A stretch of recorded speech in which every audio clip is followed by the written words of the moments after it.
Following a February 1996 automobile accident with defendant, plaintiff commenced this action to recover for an injury she allegedly developed as a result thereof, namely the reoccurrence of postural vertigo.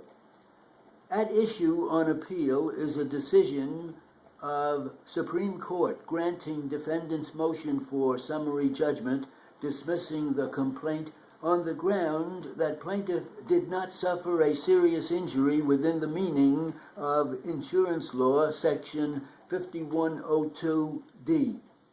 Upon our review of the record, we agree with the Supreme Court's determination and accordingly affirm. Prior to February 1996, plaintiff suffered from a host of medical ailments, including arthritis, fibromyalgia, chronic fatigue, syndrome, and most notably vertigo.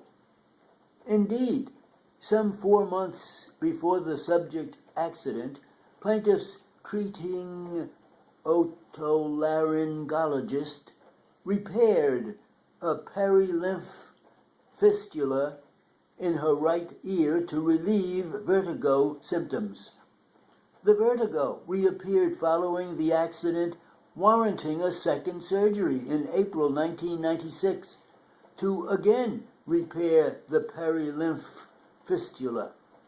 Plaintiff claims that her vertigo never completely resolved after this second surgery and testified at an examination before trial that she experiences daily vertigo and loss of balance, requiring the constant use of a cane. Notably, however, as of her examination before trial, she had not seen her treating otolaryngologist in nearly 4 years. In support of summary judgment, defendant submitted the affidavit of an independent examining neurologist who concluded upon his physical examination of plaintiff and review of her medical history that there is no objective evidence of any neurological injury, that her gait is not consistent with a labyrinthine, i.e., inner ear, disorder, and that the subject accident did not cause any serious or permanent injury or disability.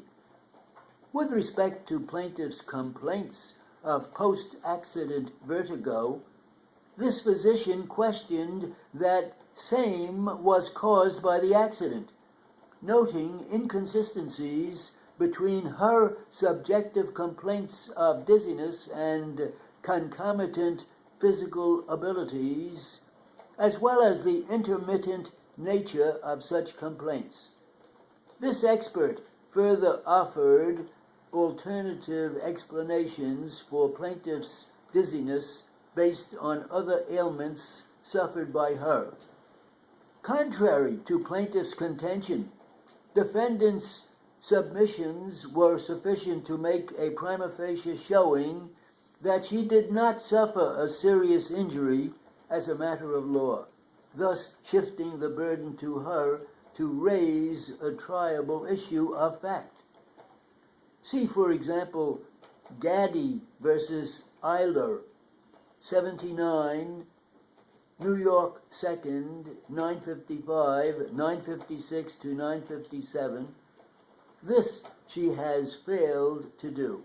The two categories of serious injury alleged by plaintiff are permanent loss of use of a body organ, member, function, or system, and significant limitation of use of a body, function, or system. Insurance law, section 5102D. Plaintiff's inability to provide competent proof establishing the former category can be readily unveiled.